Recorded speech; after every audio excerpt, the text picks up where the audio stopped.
Scrappy Creations, where we sew the scraps of your life into beautiful creations.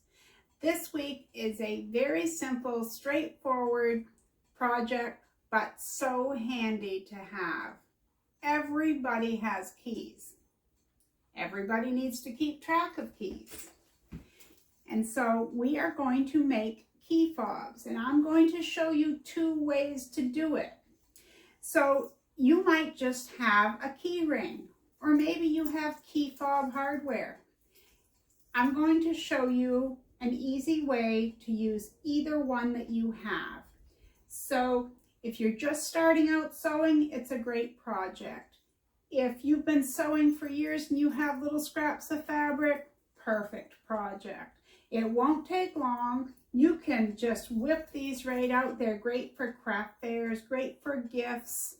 They're actually good to throw in with a gift. Like if you have a bigger gift you're giving someone, you could kind of put one of these in there with it. I made these in autumn themed fabrics. I made some for my craft fair a few months ago in all kinds of fabrics, sports teams and florals, and anything goes, okay? So one thing that I wanted to mention is they're very scrap friendly. Now, these were made with a 4-inch by 12-inch piece of fabric, okay? But this one is actually 3 fabrics, because any of you who were with me who saw that Kimberley from My Fabric Addiction 1, she has an Etsy shop, a fabric shop. She sent me some 5-inch charm packs of autumn colors. And I made a tote bag, I've made pot holders, and now I've made a key fob. And I just think they're so darn cute. I will leave her link down below, although if you have fabric in your stash, dig into it. That's what we're trying to do, is reduce our stash. And these, you could make these up quick as a wink. So let's get to it. Okay, let's take a look at what we need. I'm going to show you 2 different ways, as I said, so I'm going to show you using 2 different fabrics. So this is 4 inches by 12 inches, and you can use whatever length you want. You can go shorter, you can go longer. This is what I found works best for me. But as I always say, you do whatever works out best for you. Now here, I took 3 5-inch squares that I had from Kimberley from My Fabric Addiction 1. Her link will be below. It's the same fabric pack that I used to make my tote bag. Anyway, I thought that these autumn prints would be pretty this time of year for a key fob. So I sewed the 3 5-inch squares together and then trimmed it down to 4 inches wide. And this is a little longer, as you can see, than the 12 inches. It's probably about 13 1/4 or something like that. Anyway, it doesn't really have to be exact. It's not going to matter. You'll want your the presser feet that you're going to want to use. I mostly use my all-purpose foot. You could also use a walking foot. You are going through some thick fabrics. You're going to want a size 16 needle, a denim needle. You're going through a lot of thicknesses and you don't want to break a needle. Now, as I said, I'm going to show you 2 different ways to do this. So you're either going to need a key ring or key fob hardware like this. I'll leave a link below to both of these so that you can see what you need to pick up. Not that you have to buy it from where I give you the link, I'm just showing you what it is. Also, you're going to need some cotton batting or fusible fleece of your choice. I find that 1 layer of cotton batting works out perfectly. I seem to like the key fobs done this way, but again, you do whatever you are most comfortable with. I have also made them by putting SF101 interfacing on here before I fold it. So next, what we're going to do is press this, get it ready for for our next step. So what we're going to do first is we're going to do the method where we use the key ring. All right? There's nothing hard about either one of these methods. They're just different. So fold this in half, wrong sides together. I'm going to give it a little bit of steam so I get a good crease.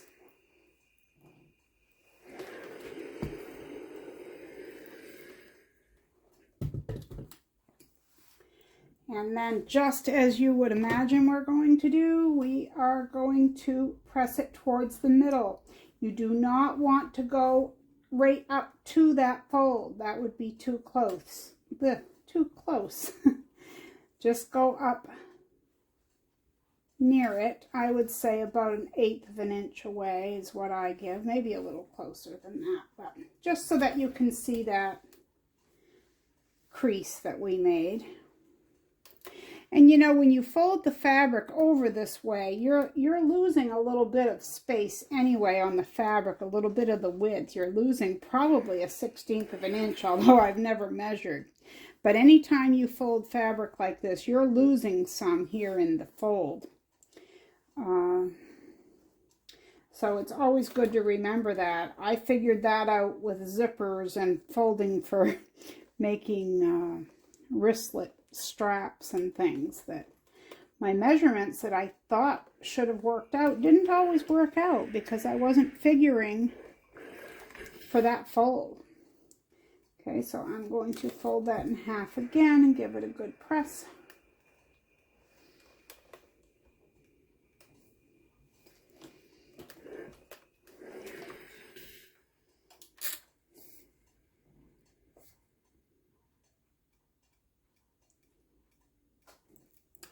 Okay, get this out of the way. I'm going to grab a piece of cotton batting next. I'm going to open this up.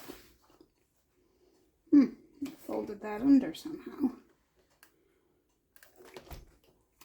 Okay, so I'm going to take a piece of cotton batting and I am laying it just inside. I'm going to fold it like this. Now it's going to be bulkier, and when you first lay it like this, you might have to fix your edges a little bit. Okay, but before you go any further, take your key ring and pop it on there. Now you can use pins, you can use clips, whatever you want to use, but this is what it should look like. Your key ring should be right in the middle there. So pin or clip this where you need it to be. I need to straighten up my seams because that would drive me crazy if they didn't line up. All right.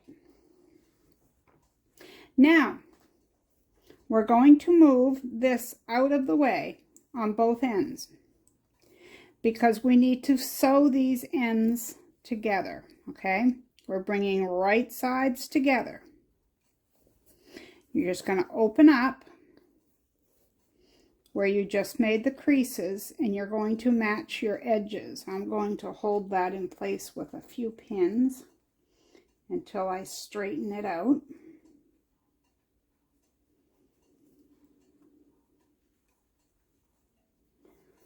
Just like this.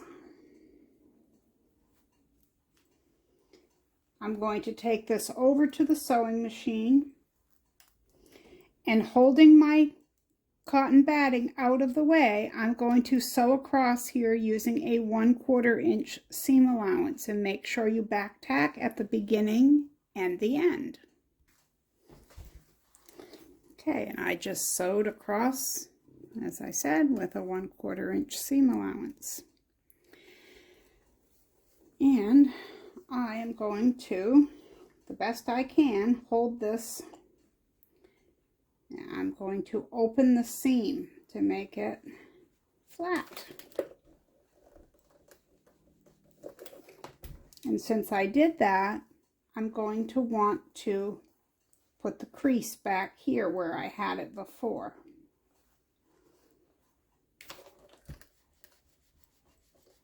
Just like that. Then the other side, the same thing. Just open that crease up just a bit. flatten it, and reset your seam. Okay, now we're going to take our cotton batting and place it right where it is. We're just going to line it up.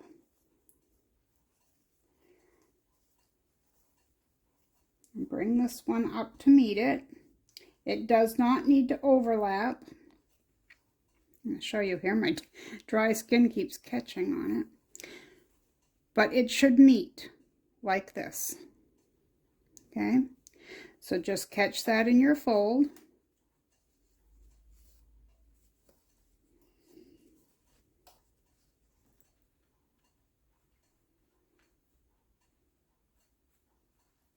Okay, now I'm going to pin this where I want it to be.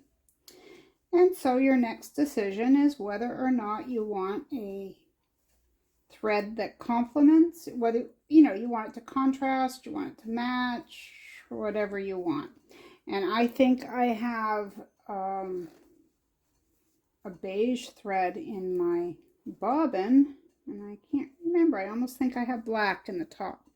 We're going to take this over to the sewing machine, and we're going to stitch along both edges.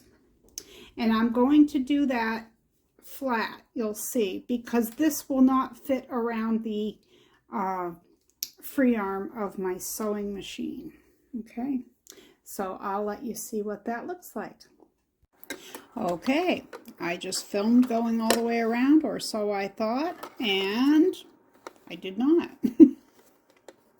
It's the same thing I'm going to do on this opposite side. All right, I have just removed the pins because I was talking all the way around. I used a I'm using a 3.0 stitch length. I am sewing about 1/8 of an inch from the edge, and right here I used my top thread to pick up my bobbin thread. Some of you have machines that will do that, mine does not, and that way I keep it from bird nesting. All right, so the only thing you have to do is watch your keychain. You're going to move that along as you sew. So I'm just going to go around really quickly here and show you how I actually just did this.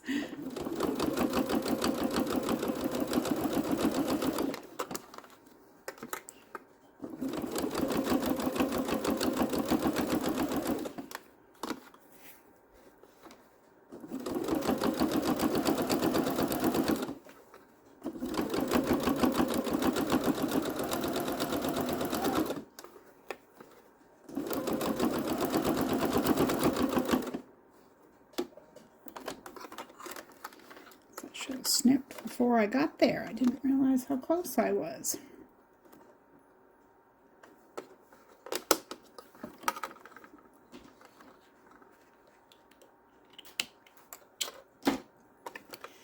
And I'm going to back tack, and normally what I do is just take my stitch length down when I do that.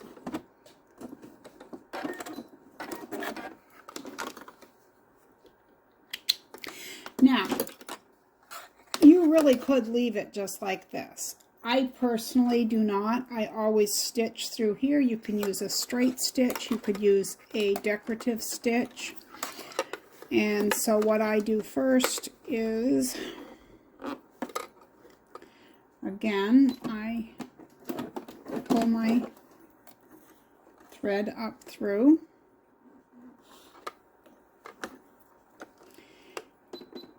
And using a small stitch like a 1.6, 1.8, I go backward a couple and forward a couple because it's so tiny, you know, that it's not really showing up.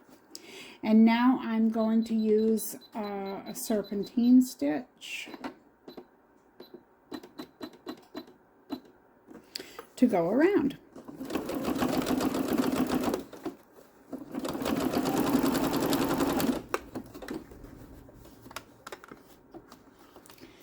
Actually going to snip that before I go any further this time.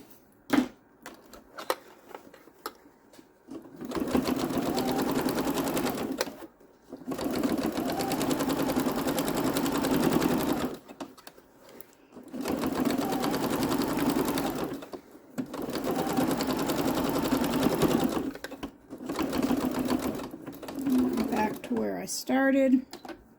And again, I'm going to do a few stitches backwards and forwards.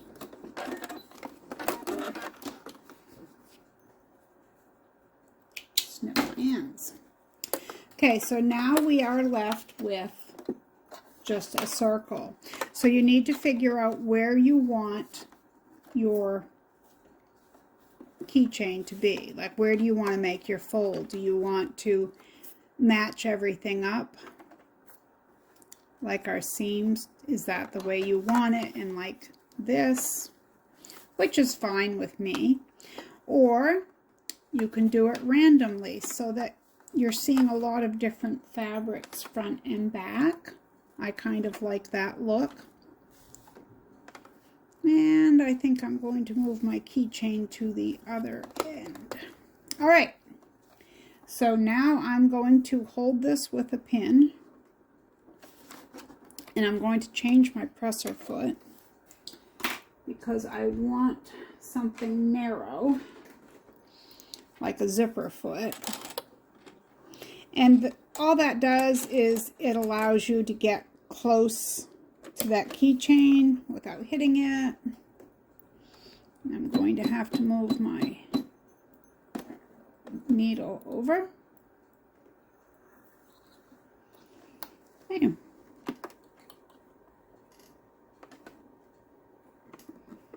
And I have to move up enough because the circle here, you don't want this to hit.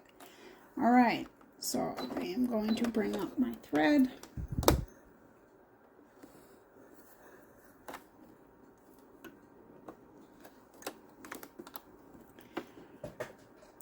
Forward a couple of small stitches and back, and then I'm going to go with a longer stitch length of a 3.0 stitch length.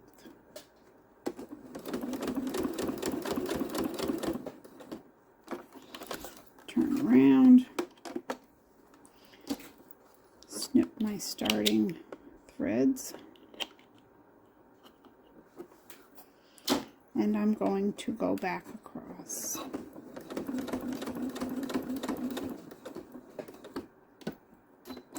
Lower my stitch length and end. Snip my threads. And there is key fob style number 1. Just like that. Nice and neat. Now we're going to go on to style number 2. Okay, here we go for style number 2. Now, we're not doing anything differently on this part. Okay, all I did off camera was fold this in half and then fold the edges into the middle like that. And then I pressed it so I have a nice seam, nice and crisp, just like a fall leaf.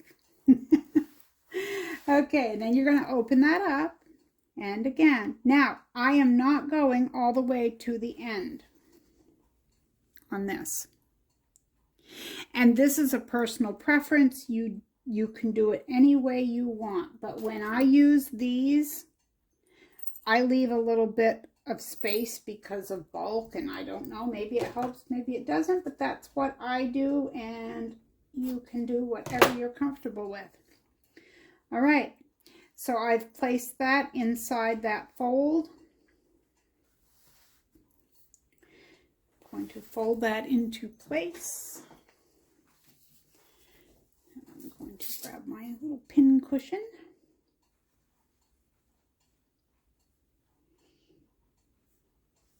And we don't have any keychain or key ring in the way when we do this style, because we're just going to sew it, and I'm not going to bore you and take you over to the sewing machine, because I'll show you in just a moment what we're going to do.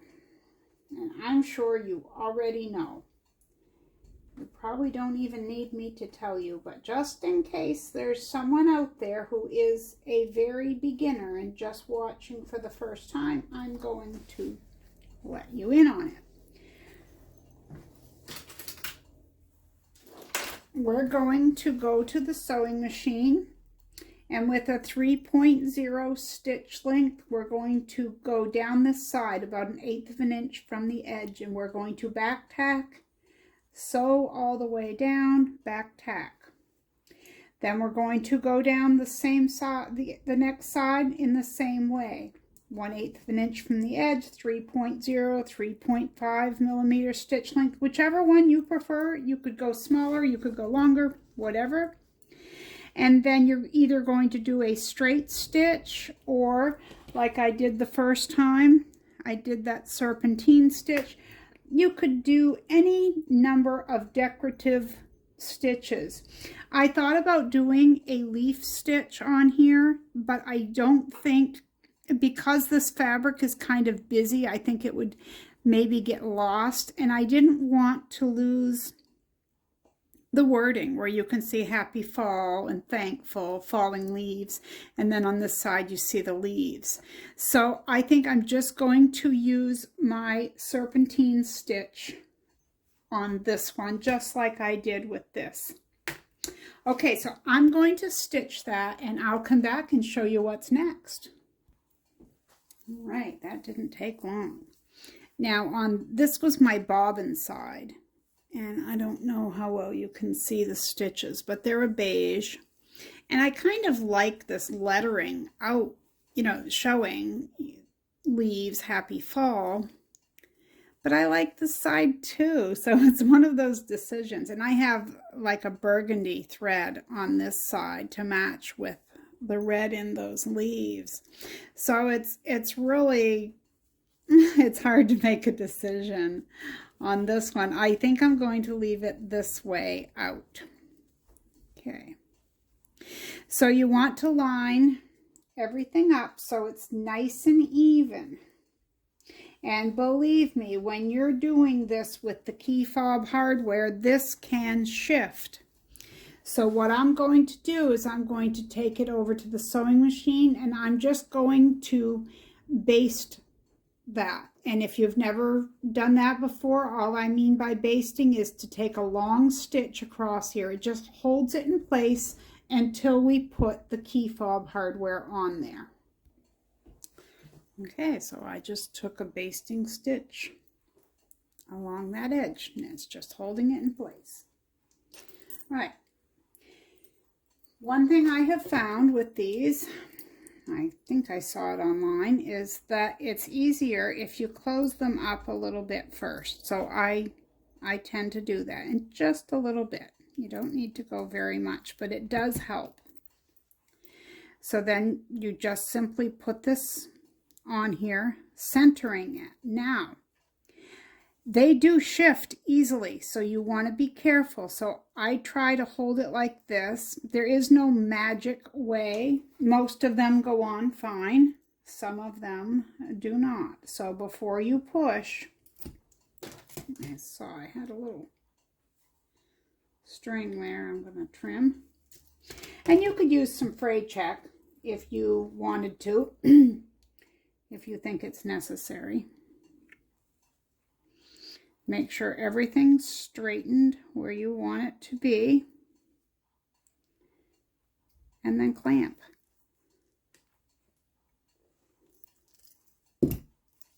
And you have key fob number 2. There are our beautiful key fobs. Look at that. Get this camera there and zoom it in a little bit. Aren't those nice? They make a great gift. And of course, you could make them for any time of year in any color. You didn't have to do them autumn colors. That just happens to be what I chose. I actually made one up beforehand in a blue that I had. And you can make them any length. This was just a little bit longer than this one, but it all works. So our creative word of the day is going to be key. Now, if you enjoyed this video, please don't forget to hit the thumbs up. And if you haven't already, I invite you to subscribe to my channel. I try each week to make a project using scrap fabric so that we can use up some of our scraps in new and creative ways and have fun while doing it. So I want to thank you for hanging out with me today here at Marie's Scrappy Creations.